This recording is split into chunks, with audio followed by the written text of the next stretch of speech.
On today's show, TSW load cell pedal review, Trials HD, and top sim cars.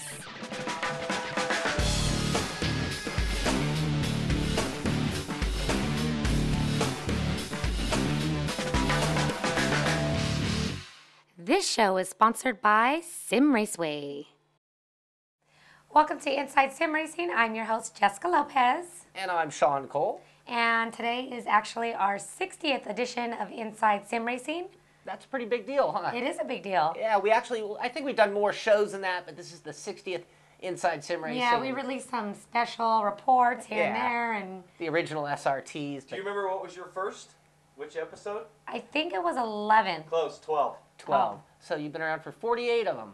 48 episodes, still here. The host. We're going to start off with a console title for the Xbox 360, Trials HD, which is a motorcycle racing game. Definitely. It's physics-based. Yeah. With over 50 tracks in 2 unique game modes. Race mode, which emphasizes balance, skill, and control as you tackle indoor obstacle tracks. Then there's skill mode. This features extreme stunt tracks in which explosions, crashes, and injuries cannot be avoided. A level editor enables players to create, share, and download an unlimited number of free tracks. The game features full HD graphics, rider customization, unlockable bikes, and global rankings with in-game friend scores. Many other fun features are also included. And we got to try this out at E3 way back when, which is pretty cool. Actually, you tried it first. Yeah, and it was fun. I mean, it's kind of like a puzzle meets a game, and it's definitely sim-related and a blast to play. I'm going to go ahead and pass it to Sean and Darren so they can tell you guys what they thought. You know, I'm going to admit, when we started this show, we were kind of sim elitists, and I don't even like saying that because I never thought of myself in that way.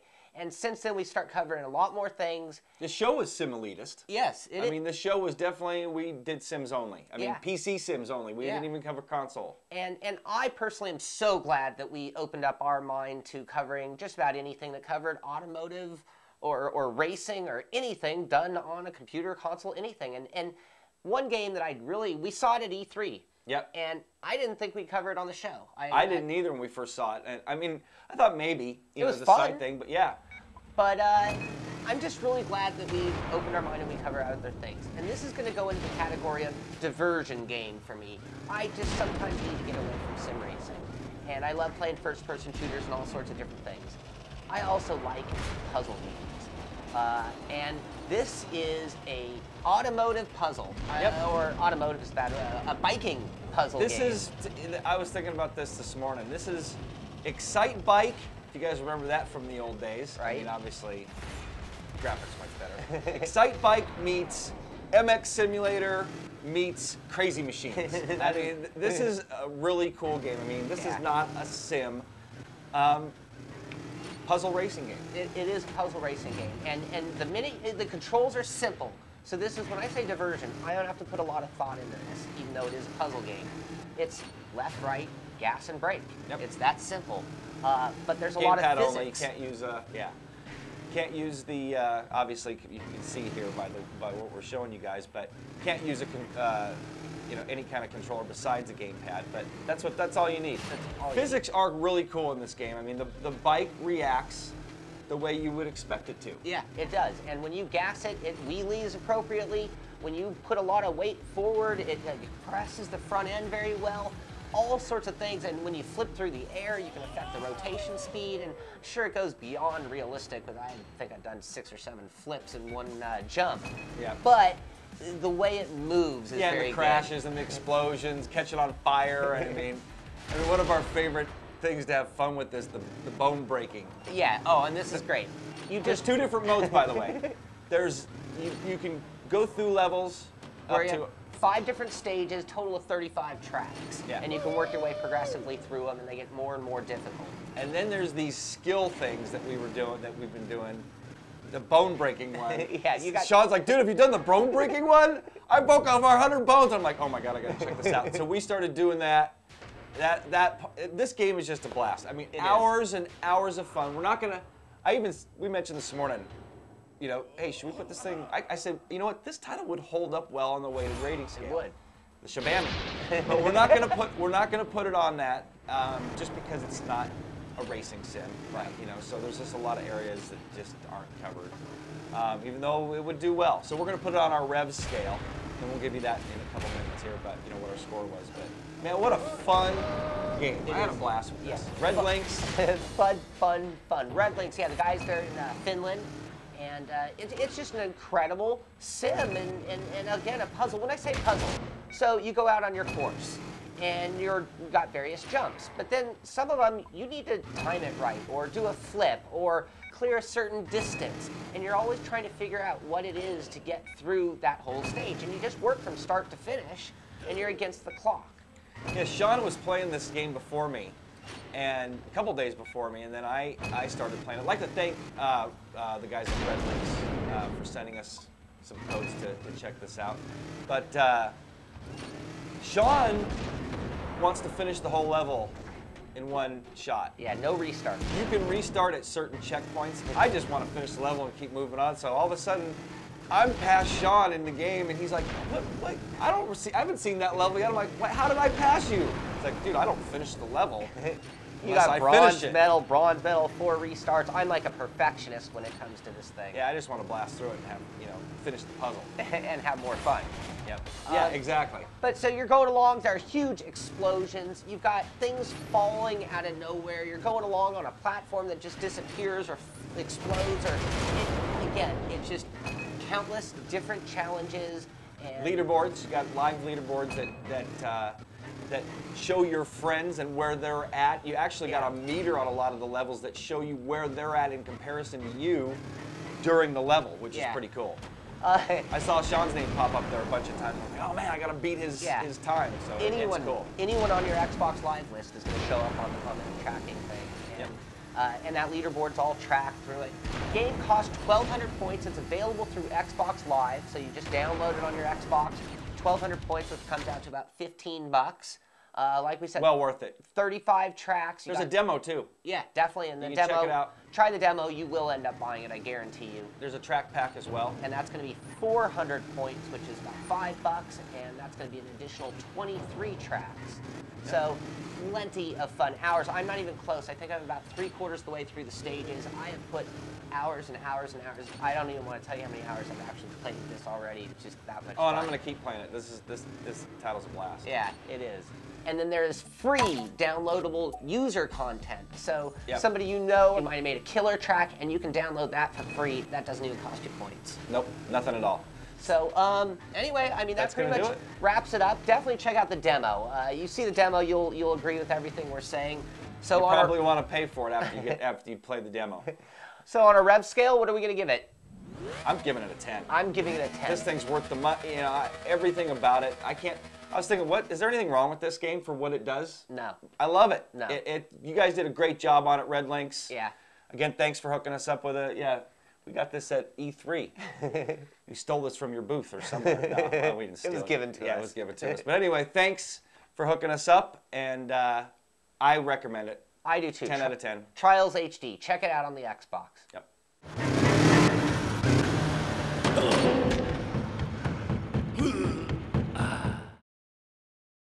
Introducing the viewer's choice for sim rig of the show, YZ's V8 Supercar Rig. YZ started looking around for a sim rig about a year ago and discovered the MicroSim MK2 race base and purchased the plan. After unsuccessfully trying to get the plans printed full size, he went to a laser cutter, and for approximately 280 Australian dollars, he was on his way. He built a quad-core PC specifically for his new rig, added a new racing seat, and a 32-inch 1080 HD monitor. He's running a G25 with inverted pedals and plans to add a butt kicker and other extras in the future. Currently, he has a subwoofer in the base to handle the rumble. We'd like to thank YZ for posting pictures of his rig in our forum, and we're really proud to have it here on the show. If you'd like to comment on YZ's rig or post pictures of yours so that it can be featured on the show, head to our forum at InsideSimRacing.tv. Now it's time to go into our top simulation cars of all time, which is sponsored by SimRaceway.com. Home of the one-click install. That's right, and today we have 2 cars, one from Dirt, and it seems like every time I have you on the show with me, we're talking dirt. Because I love dirt and I love playing in the dirt. That's right. We're bringing in Ken Block's Subaru Impreza. And another car that's been widely requested by many of our viewers. And that's the Epsilon Uscati by Endurance Racers, which Darren and I played a long time ago and love it, but we'll see how it does against the rest of the best. That's quite a pair, so let's see how those two cars paired on our list.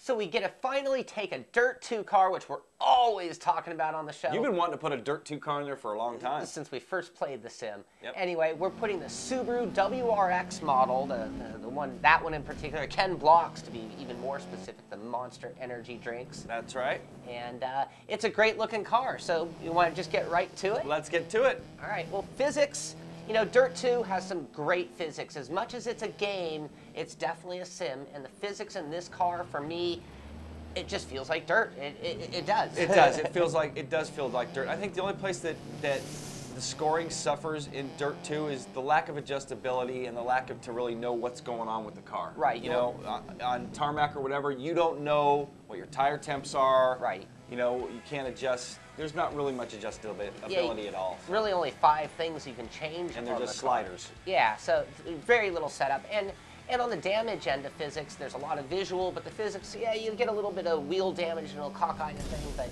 anyway. 15.5 we gave the physics. Yeah. Sounds. This is another area where Dirt 2 does very well. Yes. The Subaru has some great sounds to that motor. Yeah, it does. Flat 6. It does. 13.5 we gave sounds. Let's blow through this because we're running out of time. Models we gave 9. That's a great looking model. It is. I think it's a little bit of fantasy or a little bit of push to that super graphical edge, but it's really good. Really good.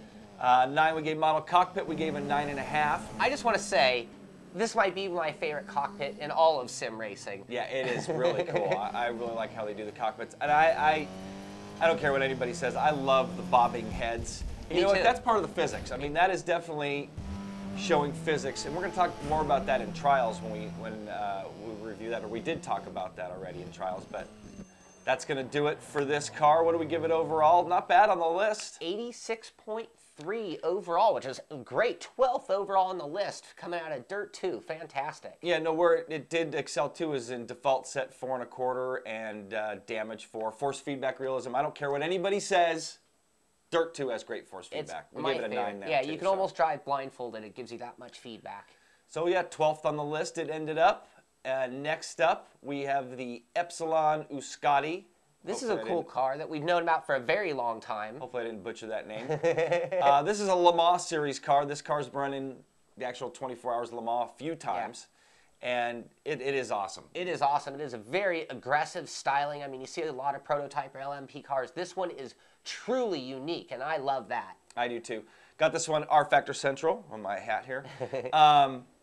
And this is like a top, I mean, this thing was voted really highly at R Factor Central. It's been around for a while. I mean, this mod's been out for a couple years now. Yeah, gone through 3 years. Some variation or upgrades as well. 1.2 is the one we're driving. 15.5 in physics we gave it there too. Good physics. Yeah, good physics. And people are gonna say, how'd you give Dirt 2 the same as this? Well, you know what? This car, I personally didn't feel too connected to this car. Sean and I were just talking about it. It took him a little while. It took a few sessions to find that groove. I just didn't feel that connection right away. Great car though. Yeah. And overall good physics, especially for 3-4 years old. Yeah, absolutely. And for R Factor, so you know, it is a dated sim, so doing pretty well there. Sounds, we gave it a 12.5. Good sounds. Yeah, definitely good sounds. I liked them. A little flat, but definitely were good. Models and cockpit. This is where this car did well. Absolutely. 9.25 for models, 9 in cockpit. And some of the best artistic work we've seen. Yeah, these guys did a great job. Speaking of which, Endurance Racers is the mod team that did this. Right, right. Fun factor, we gave it an 8. I didn't find it to be the funnest car, did you? No, and I think it goes back to the physics being a little funny or hard to get used to. And just not being that overwhelmed with the car, and that kind of carried over to immersive as well. Yeah, I bet this would make for a great dual class racing car. Definitely. You know, as the LMP. Yeah. Run out of time for this one, so Immersive, we gave it a 7.5. Force feedback realism, 7 3/4. Definitely got to use real feel. That's another thing where I just didn't feel connected. I thought most of the bumps were there, but maybe it was when it was losing grip, I didn't feel it as much, or I don't know what it was. And maybe there's some tuning you can do with real feel that might get you a little more, but again, it's going to take some time. But, you know, out of the box, it's still missing a little something there. Yep. Damage was really good. We gave it a 4 out of 5 in damage. Yep. Overall, it's going to give it an 81.8.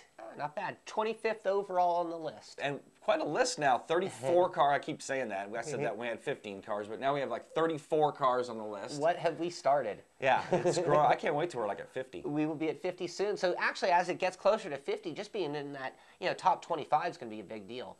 All right, so that's going to do it for top simulation cars of all time. Sponsored by SimRaceway.com, home of the one-click install.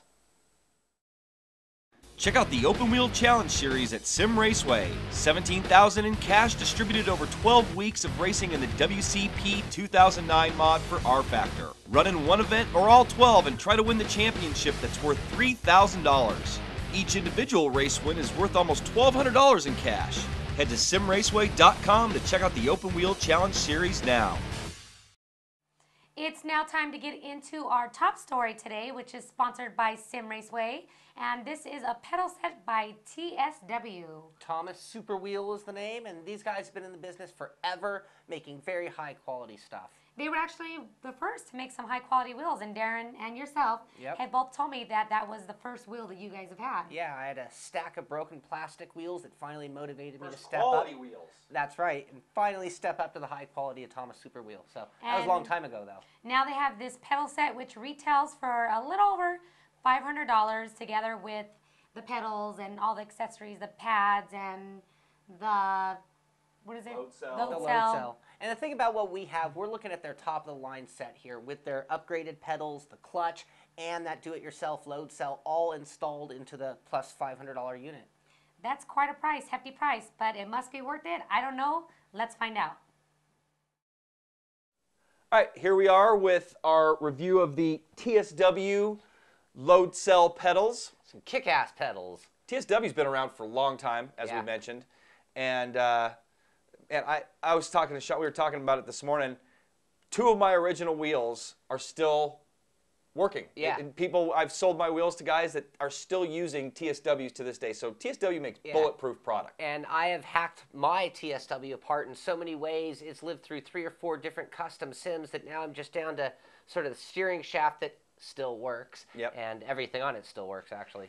Yeah, TSW stands by their product, lifetime warranty. We got one of their wheels here. We did a little testing with it too. Non-force feedback, which is one of our bummers, and they swear you don't need force feedback, but sorry, Dave, you need force feedback, buddy. I'm a big fan of it. Yeah, but we still love their products. And so anyway, back to the pedals. We've got their pedals here. Inverted, you can see we have them on the Z frame, which we tested a while back, and actually inverted or upside down pedals. Some people might think of them that way. Yeah, and you can have them out, the standard way. They just come set on the floor, heavy, really heavy pedals. Yeah. And we'll show you some shots here of how they look with the standard setup. But inverted, man, is such a much better feel for me. It was really cool having them like that. Yeah, it's more like a real car really has its pedals if you think about it. They're not from the floor up. They're from the dash down is a better way to look at it. Yeah, let's talk about pricing. As Jessica and Sean mentioned coming in, $524 or so for a full pack. This is very high-end equipment. And you get what you pay for. The stuff is lifetime warranty except for on the potentiometers, but that's pretty standard. Yeah.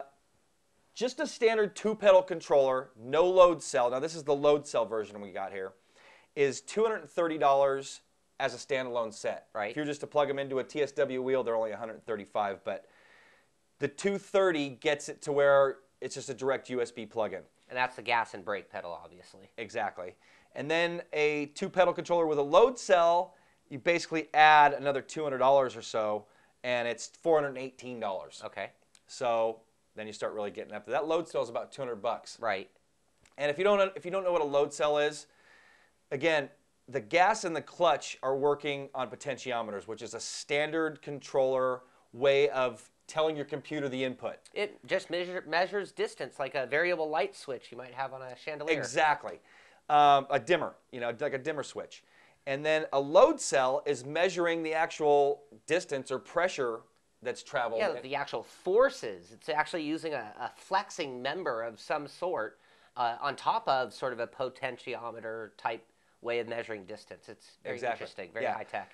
So that's why it costs so much, and it's really configurable as far as how much pressure you want to use, when you're calibrating and stuff. And I guess the mentality for those of you who've never really wondered why they are doing a load cell, a brake pedal in a car doesn't move like a potentiometer. It doesn't just move over a certain distance. The faster you apply the brakes, the more pressure is given. So it's not just distance, but it's speed and force behind it. And a load cell does a great job of mimicking those feelings that you'd have in a real car brake pedal. Yep.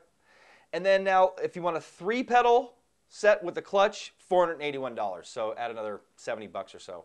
So that gets you a 3-pedal controller without these custom plates, just the standard TSW. Little rubber knob kind of things. Add another $40 or so, and you got the pedal plate. $60, I think, for the set of 3. Very nice. So there you go, $500. Pricey, definitely. We're going to put this on our rev scale, and we'll give you that at the end here. But I like these pedals a lot. I do too. Comparing them to your normal, I don't want to say plastic, but your normal over-the-counter pedals, there's a lot more distance and a lot more smoothness. I don't know if that's even a word. Smoothness, yeah, that's a word. Smoothness in the way the pedal moves, which helps you modulate. So in a throttle pedal, we'll say specifically, it just gives you a lot more difference between off gas to full throttle and all those points in between to get around a corner smoothly. Yeah, I agree. And one of my only really gripes about it's just it's a little noisy. You can hear it clunking. I mean, this thing's solid as a rock, though. And I guess you could add some rubber stops to get rid of that, but that would be really my only complaint. Yeah. But I love the modulation. It's got, I'm not sure the bits of resolution, I think close to 1,000, but it's got a lot of modulation. And they actually have different level potentiometers. We have the low end one for right. these. Yeah, you can get a DK, or I'm not sure, sorry for not doing my research here, but we have the standard potentiometers, and then there's an ETI for an extra $14 per potentiometer, where you can go with the high end. Oh. That's our timer. We're getting close, but still want to give these a little bit more time because they're a great set of pedals. Now, again, they're standalone, only compatible on the PC, so you can use them with any wheel. They have their own, basically their own software drivers. You don't have a driver; it's built in. You just plug it in and it's ready to go. And then you calibrate it, separately. Yeah. The thing that for me on the TSWs, both the gas and brake and clutch, they actually, again, they have tremendous amounts of throw. When doing a sim that is like just very, very critical, like an iRacing, I find that to be a huge advantage for me, having the long throw, giving me more variations for both, gas, brake, and clutch. When driving like a dirt or something maybe a little more arcade-ish, sometimes I find it a little slow, actually, and I want that response time of a short throw gas and brake pedal. So depending on the sim, in iRacing, I really, really found these to work best for me. That's for sure. Yeah, they were definitely nice in iRacing. So I think that's about it. You can do a little bit of adjustment as far as moving them left to right, the pedal faces. You cannot change the distance. So you can't make the gas deeper than the brake. They're all the same flushness. They're all the same as far as the pedal faces go. I'd recommend them if you got the money. I mean, they're definitely a solid set of pedals. This is the type of pedals, and there are a lot of high-end pedals to choose. Well, not a lot. There are a few high-end pedals to choose from. And when you're buying a high-end pedal set, this is the kind of thing that you're going to keep in your sim rig probably through the life of many wheels. I mean, maybe you're buying a TSW that'll last you probably a good lifetime or two. But usually, if you're using a Logitech or a throwaway type wheel, these pedals are going to sit there through 3 or 4 Logitechs easily, and so you're making a choice for a long-term decision when it comes to high-end pedals like these. Yep.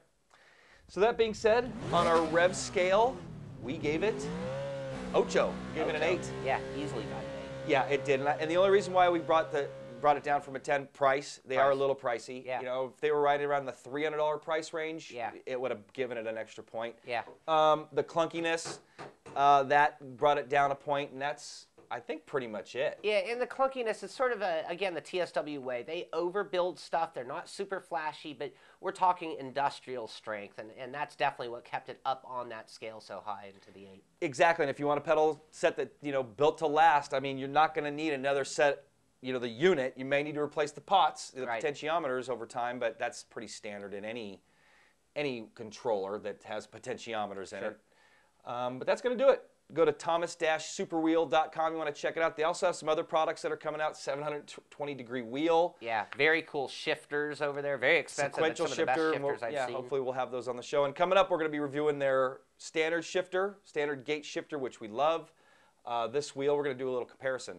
Yeah. Force feedback versus no force feedback. A lot of people so Dave, still you're going to for see the force feedback wheels. Yeah, the non-force feedback. So Dave at TSW, you're going to see the comparison. We're going to do a little shootout for you. So that's going to do it. Thomas Super Wheel pedals, check them out. It's now time to wrap up the show. That's pretty much ending it. We had a lot of things to cover today. Some stuff for the console, some stuff for the PC. Yeah, a little bit of hardware even. Gotta love it. That's right. Thank you guys for joining us. Hope to see you guys out in our forum chatting with us or starting some topics with us, myself or the guys. And we're trying to have a lot more polls and things to keep the whole community involved and active. So definitely get to the website and check it out. And I don't know if we're still voting on a new name for our weighted rating scale. Yes, so we are. Go ahead and head on over to our website and cast your Shabammy. vote. That's what we're calling it for now. It's Shabammy. I don't know where that came from, what it means, or why, but if you hear it, that's what it means. That's what you guys it means. complain about the weighted rating scale. Now you have to listen to Shabammy. That's right. All right, thank you guys for joining us. Make sure you subscribe to our YouTube channel if you have not yet. And also visit our Sim store at our website, which is actually, we're updating it, constantly working on it. Yeah, it's improving. It is improving. Thank you for joining us on the 60th edition of Inside Sim Racing. Until next time, checker flag is out, and so are we.